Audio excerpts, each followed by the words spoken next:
Hi everybody, welcome back. My name's Caroline and I'm here with my brother Tom, and we are talking about how to maximize your chances of success with a federal workers' compensation application. And again, neither of us are attorneys or doctors, so if you need to see someone for legal or medical advice on either the application or on your situation in general, that's probably a good idea to get that kind of advice. So this is just personal experience sharing, that's all it is.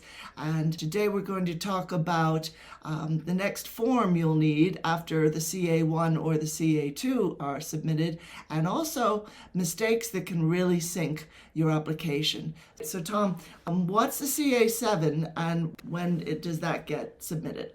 A CA7 is a claim for compensation, which you would start filling those out once your claim is accepted. You can possibly fill them out ahead of time, but you won't get reimbursed for anything until the claim is accepted and accepted for payment. That's a form that you will fill out every 2 weeks, which would be at the end of each pay period. And you can do that one online. Some forms you can't, but that one you can do online, and you can upload it directly to your claim from your computer. So that's one of the next forms that would be in use. One of the other ones would be a CA20, which is a physician's report, which you would take a CA20 to each one of your doctor's appointments and have your doctor fill that out. And then that would also get submitted, or it could be uploaded to your claim on your own, or you can mail it if you prefer. Now, even the first doctor's appointment, you take it to every single appointment once you know you're injured or ill? That would start once the claim process has started. Once your CA1 or CA2 has been submitted by your employer or supervisor, then they would get back to you probably in the form of a letter and give you information, including probably a copy of one of those CA20 forms. And they would tell you that this needs to be filled out by any doctors that you see. So that would start almost right away, probably not with your first or maybe second appointment, but as soon as any of the paperwork has been submitted to start the claim process. After that, you would start having your doctors fill out the CA20s. So where does a person get any of these forms? From your employer or online, or where? You can get them online. Your employer should send you one with a packet of information that you would get initially, but you can get them online. Some of the forms that you can get can be gotten from a website, http://OWCPmed.dol.gov. And that would have at least some of the forms that you would need. I would recommend, if you get a packet and there's a CA20 in there, I would make some copies of it just right away, because you'll need, I've got a whole stack of them from all of the doctor's appointments that I've had. So you'll need to make a lot of copies of them at some point.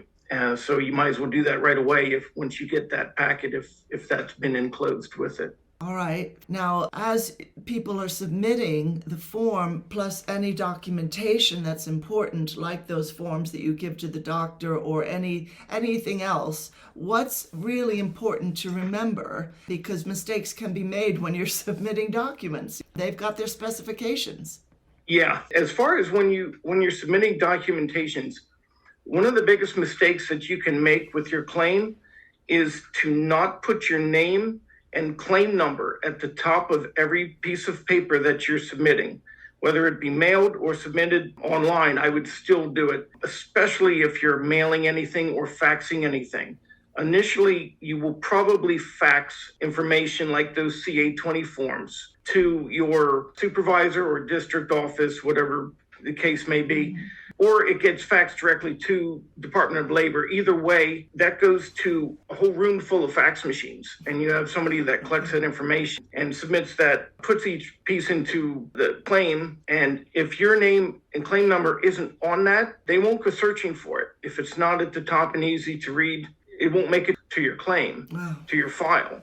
And that I've learned that the hard way, and that can cost you your claim. You can end up with a denial because they didn't get all of the medical information or whatever that they needed to make a determination. So anything that you submit, you want to make sure that you're writing your name and claim number at the top of each piece of paper. And that is probably the biggest mistake that you could make as far as getting your claim approved or not. All right, so let me get this straight. You need your name and your claim number at the top of every single page of any documentation that you submit. Is that right? Yeah. Not just at the top of the first page. No, of a no, pile put of it on documents. put it on every paper. It's very tedious, but you want to make sure it's on everything, because if paperwork gets jumbled up, they won't go searching for your name or claim number on that piece of paper. So it better be at the top where they can easily see it, so that it makes it into your file. Okay. Are there any deadlines by which you have to submit something? Does that ever happen? Yes, there is a lot of times that the Department of Labor will request information from you. Once your claim has started, even after they've accepted it to some degree, they will make requests for certain information, and they will give you 30 days to get that information and submit it. I haven't seen anything that was less than 30 days. I think that's the norm as far as how much time you have to get that information back to them. And of course, you want to make copies of anything that you submit, because if it doesn't make it there for some reason, you want to make sure that you have a copy of that can be resubmitted. That's an excellent point. Because things happen. Excellent point. This is the government we're talking about, and we can't trust them to keep things straight or to remember where they put things. So everybody needs to keep a copy of not only the forms, but all documentation that back up the forms, and all receipts from the doctor, any reports, any piece of paper you get in relation to your claim, you have to have a copy of that. Absolutely. I would make 2 copies. I would maybe scan some. You've got to keep everything. Yeah, you've got to remember there's probably several million people that are in the federal workers' compensation program at any given time. So you're talking about a large number of people that are submitting paperwork and that have open claims, and you have a certain number of claims examiners that are handling these claims. And so don't think that you're the only person that they're sitting there waiting on paperwork from. So it's to protect yourself, of course, but you have to understand there is a ton of paperwork and information coming into OWCP on any given day. So OWPC, what does that stand for? It's Office of Workers' Compensation Programs, which handles the injured employees of the federal government. So anything else you want to say about the CA20, was it? That next documentation? Are there other forms that come after that? There's other forms that may be used. There is if you would be possibly returning to work because your injury is just short term, you will probably need a CA17, which should be supplied to you by your supervisor or district office. A CA17 is a duty status report, which a doctor uses to describe any physical limitations that you have for you returning to work. So once you reach that point, there are certainly some other forms, and that's not the only one, but that's one of the most common ones that's used to give a list of restrictions for your return to work. All right, that sounds pretty important. Now, again, you can get these at work, or you can download them off the internet. Is that right? Yes. Excellent. And some forms would be available directly from the Department of Labor site that you would go to find out where your case is. If you're uploading any forms, that site that you go to should also have some forms available for you to print.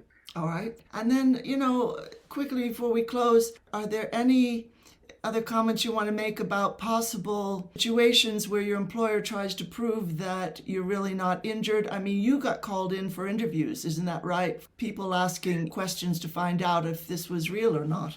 Yeah, you always have the possibility of your employer not believing that you actually got hurt because maybe no one saw the injury occur.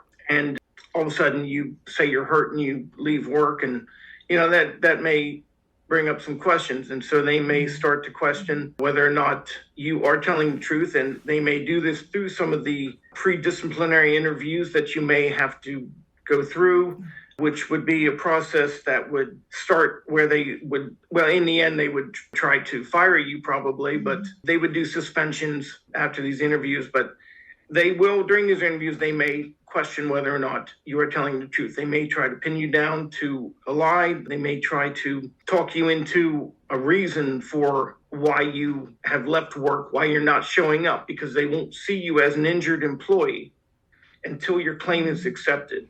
Okay. The only thing they'll see is that you're not showing up for work. Yeah. That's the only thing they'll see. So, of course, if this starts, you want to involve your union. If you're a member of a union, that's one of the things they can do for you, is help you through this process. And of course, they will represent you and be with you at any interview that's done with your employer. And you should absolutely have them with you. So contact your union if you have any issues with your claim, any issues with supervisors. That's one of the things they are there to do for you. Take advantage of it. Absolutely. And if you get fired, you can still carry on with your application for workers' compensation. Isn't that right? Even after you're fired. Yes, of course. And your union is still responsible for helping, even after you have been fired, if that happens. So don't think that stops the day that you leave employment. That does not. They're responsible for continuing to help you. All right. And they will, most likely, but they have to. So if you have to press the issue, you can, but they will be there to help you even after you've been let go. And of course, that brings up, a lot of other issues and things to talk about, but your union will still be there for you. All right. After that point. Now, one last thing that we wanted to touch on as well is the fact that if you are earning anything while you are applying for workers' comp and not coming into your federal job, that has to be reported. Is that right? Yes, absolutely. On your CA7 forms, it will ask you if you have worked outside of your federal position. That's what the one question will be.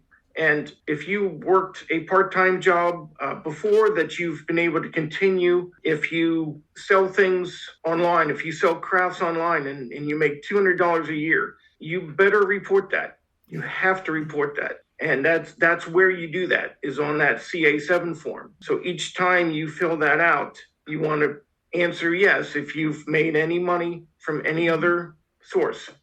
And if you don't, if you say that you haven't, when you did, they will check. They will look into it at some point, and you could lose everything that you got. Every penny that you got from them, you could lose over something as silly as making a few dollars from selling crafts online. All right. That's good to know. That's really important to know. Yeah, never lie about anything. Yeah. That won't benefit you. So just be upfront, tell the truth about everything, including any kind of income that you have outside of your federal position. Because they'll be seeking weaknesses and little open holes they can drive a truck through.